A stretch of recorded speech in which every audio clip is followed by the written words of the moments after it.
Welcome, dear brothers and sisters. Today, we want to talk about how the way of receiving the Eucharist has changed. At first, it was received on the tongue, but now, in fact, most people receive it in the hand. This widespread change began after the Second Vatican Council. Its promoters say these changes are inspired by the Holy Spirit, when in reality they are due to Protestant and Masonic infiltration in the Church. Here we will talk about how communion in the hand began, who promoted it, and why, and what heaven says about receiving the Eucharist in the hand or on the tongue. Now, in the beginning, the first Christians received the Eucharist in the hand, but although the host was placed in their hands, the communicant did not touch it directly. First, they purified their hands, then a cloth was placed over them, and the priest placed the Eucharist on the cloth. Then, the communicant took the Eucharist with their mouth in a process supervised by the deacons. Cardinal Bisman affirms that this cloth was one of the most precious objects for Christians. Pope St. Sixtus I decreed in the year 115 that the body of the Lord should not be touched by anyone who is not consecrated. St. Justin, St. Ignatius of Antioch, and Pope Sarno of Tecchiano confirm this rule. Finally, in the year 280, communion in the hand was prohibited. This practice remained so until the mid-20th century when, due to Protestant influence and Masonic pressure, the practice changed. How did this happen? After the Second Vatican Council, some episcopal conferences allowed communion in the hand. Pope Paul VI considered this an abuse. He discussed it with the bishops of France, Germany, Belgium, and the Netherlands, where Protestant influence was strong. He then issued the document Memoriale Domini in 1969, which established that episcopal conferences in places where communion in the hand was already practiced could request permission to distribute it that way as an exception. However, the Church's norm remained to receive the Eucharist on the tongue and kneeling. What happened, though, was that many episcopal conferences requested communion in the hand, even in places where it had not been practiced before. Thus, the exception became the norm. Later, in 2004, the Vatican issued another document, Redemptionis Sacramentum, reaffirming that the Church's norm is to receive the Eucharist on the tongue and not in the hand.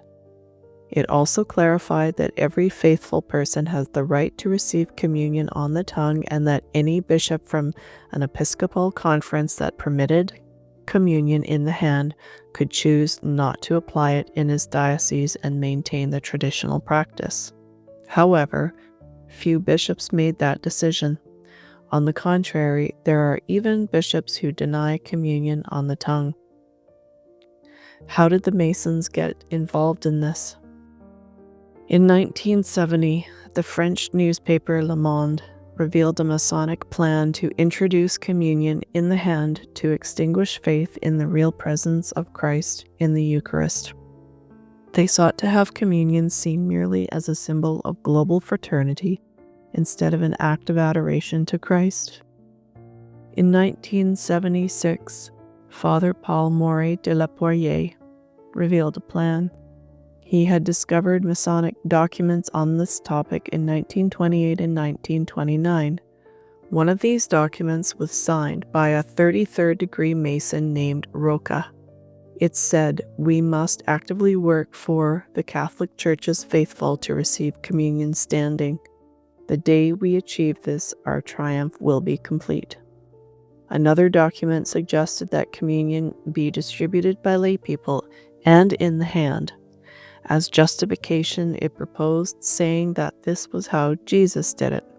It also suggested distracting the faithful during the breaking of the bread, which is the moment that recalls Jesus' death on the cross. To achieve this, it proposed introducing the sign of peace from pew to pew, distracting the faithful from the sacred moment. And what has heaven said about this? There are numerous messages from heaven urging the reception of communion on the tongue and none against it. The Virgin Mary appeared in Akita in 1973, but in 1970 the bishops of Japan had already voted to permit communion in the hand. In Akita, the statue of the Virgin wept human tears 101 times and received stigmata from which blood flowed, just like what happened to Sister Agnes Sasagawa. Sister Agnes only received a stigma on her left hand, while the statue had a stigma only on its right hand. This is significant because Sister Agnes received the Eucharist in her left hand and the priest distributed with his right hand. Sister Agnes and her bishop, Bishop Ito, understood this as a message about communion in the hand. The bishop interpreted it as a sign that communion should perhaps not be given in the hand. When Conchita of Garabandal was 15 years old, she had a dream. She saw many people lining up to receive communion in the hand and taking the Eucharist away with them. She was so disturbed that her mother had to calm her down, assuring her that something like that would never happen.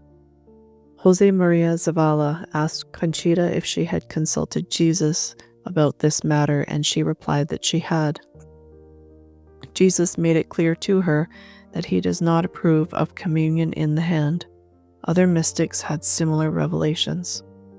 Sister Mary of Agreda had a vision in which St. Peter gave communion on the tongue of the Virgin Mary. St. Bridget of Sweden received a message from Jesus saying that only priests have the privilege of touching his sacred body with their hands.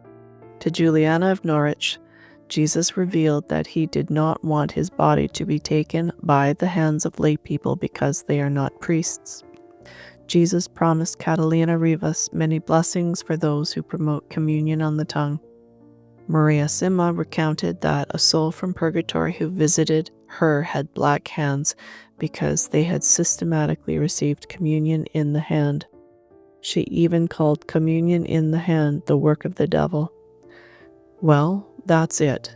This is how the Protestantization of the Church and the work of the Masons led to the change from receiving communion on the tongue to receiving it in the hand.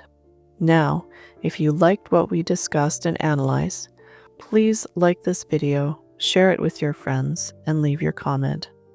Finally, I would like to ask you, in the Masses you attend, do most people receive communion on the tongue or in the hand?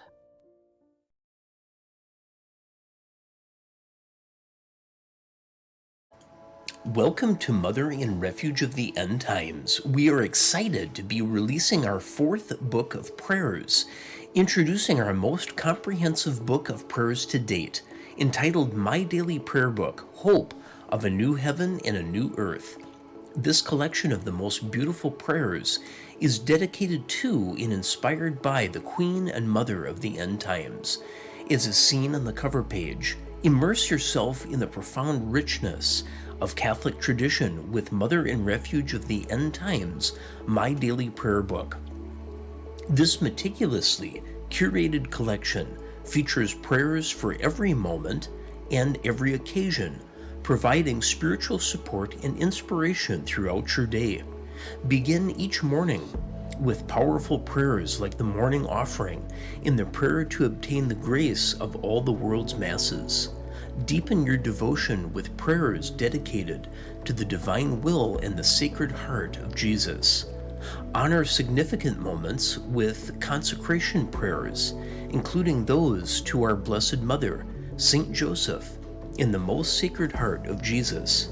Engage in heartfelt devotions to the precious blood in the Holy Rosary, and find comfort in the timeless supplications to Our Lady. Enhance your spiritual armor with prayers for protection, conversion, reparation in the Holy Trinity. This comprehensive prayer book also includes special sections for confession, Mass, the Holy Souls, bedtime, and saint intercessions, ensuring you are spiritually fortified at all times. Perfect for personal devotion or as a thoughtful gift, this prayer book is your companion in faith, offering solace, strength, and a deeper connection with God. Enrich your spiritual journey today and embrace the power of prayer with Mother and Refuge of the End Times, My Daily Prayer Book. As always, we thank you so much for your support of this ministry, and may the Lord always shed His grace and love upon you.